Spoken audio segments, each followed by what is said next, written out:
I've got to face it. Yeah, you know, when we grow up, we think about our, you know, are we going to look like our fathers or mothers when we grow up? Are we going to be like them? The traits, you know, we're going to have the same mannerisms. And what I found is, you know, as young kids, we look at our parents and we think, they're old, and when I get to their age, I'll have this sort of maturity.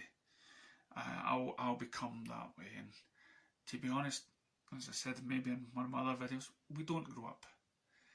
You know, we're still kids at heart, and I think everybody, because we're experiencing life, because we're only what, if you're lucky, maybe 100 years on this planet, and throughout that 100 years, it takes us a long time to suss everything out, to suss out who we are and how we cope with the world and everything else. And so no matter what age we are, we're still young at heart. But the one thing that doesn't stay is our bodies. Our bodies change, it gets fatter, it gets older looking, and yes, our hair, I believe, starts to disappear. And I honestly think that's my hair. Now, I looked at my grandfather. He had he had one of those haircuts that went that way and that way. He was going bald. I looked at my father. He was going bald. So the idea that I would have hair for the rest of my life totally went out the window. But as I say, speaking as a guy that, you know, as we all do, we all mentally feel young, and we all, you know, want to keep our youth. People go for plastic surgeons, people go for any sort of, there's a guy in my work who's a lot younger than me. I laughed when I heard he went for a hair transplant. And some people dye the hair and stuff, and then other people just, instead of waiting for their fate, they just shave it off. And then you get people that are so much into their looks that they get a haircut every single week. Have you ever been in a queue, a hairdresser, where you see a boy in front of you and the wee boy with his mum, and his mum's like, oh, you need a haircut, and you think, looks like he just had a haircut. He goes in, comes out, no different, and the mother's patting the boy in the head. I'm like, you're kidding me? Seriously? Or when you go in and you see bald men, you're wondering, why would you not want to keep the hair that you've got? Because seriously, why does it take an hour for that to get cut? So I kind of let mine grow, and I go through all these other stages. Some people think I'm in denial of getting my hair cut or just shaving it off and accept the, as I say, I'm not sure how you film the back of my head. Let's see. So I don't know what that looks like. Some people have probably wound me up and said, oh, it's all falling out at the back, and maybe it is. I've seen younger guys than me go bald pretty quick, and you know, and we just can't. But as us being normal people instead of celebs, you know, we tend to not bother with plastic surgery or hair loss. And is hair loss a sign of old age? No, it can't be.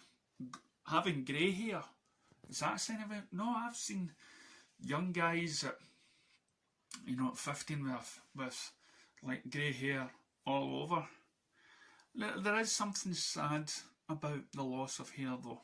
I think it's sad about anything that you lose that was a part of your body for a while, and you feel like, you know, your looks are going because you depended so much.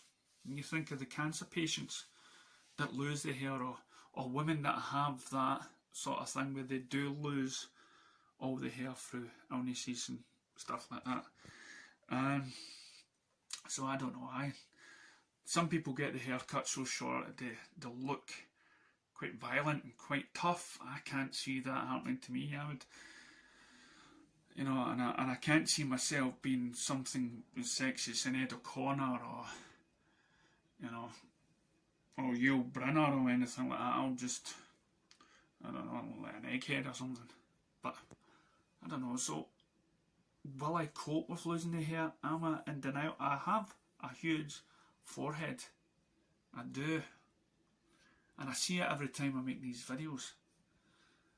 But again, it's something that we tend to just live by. You know, we're inside, we're so young.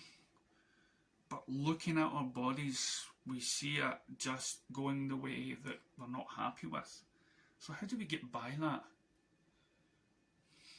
How do we get by the fact that our bodies are sort of being really cruel to our own self-esteem, our own belief in ourselves? How do we build up and fight against hair loss? Well, transplant, yeah. Looking younger, shave more, I would think. The more you have a beard and a moustache, makes you look older. Eyesight, glasses, whatnot. But hair loss is noticeable more than ever. And should we buy a wig? Should we dye our hair? There was a guy in my work that dyed his hair that we knew he was really grey, but he dyed it so often it was like jet black and stuff. So how do we cope with it? Out it? Do I have an answer? Well, again, it's all that self-love, isn't it? That's self-accepting that who we are. I mean, I don't know if we can accept ourselves mentally and what we can do. You know, like we can't all be geniuses. We can't all be dancers or actors. So we just accept our limitations. And we try not to give a damn about what anybody thinks about us. This is just a shell. And I think if we get too tied up in our hair, and we get too dependent on our looks, I think that'll be our downfall. And some of us will think, well, if we're not good looking, we'll not get somebody. Well, for those people that judge you on your looks, it's not the right person to be with. So, if you've got any sort of stories about coping with hair loss or anything like that, please comment below. Who knows, you could be helping people out there. Maybe giving me the answers of, should I cut it off or should I let it go on its own accord? Thanks for listening. Let us know what you think. Let me hear your story.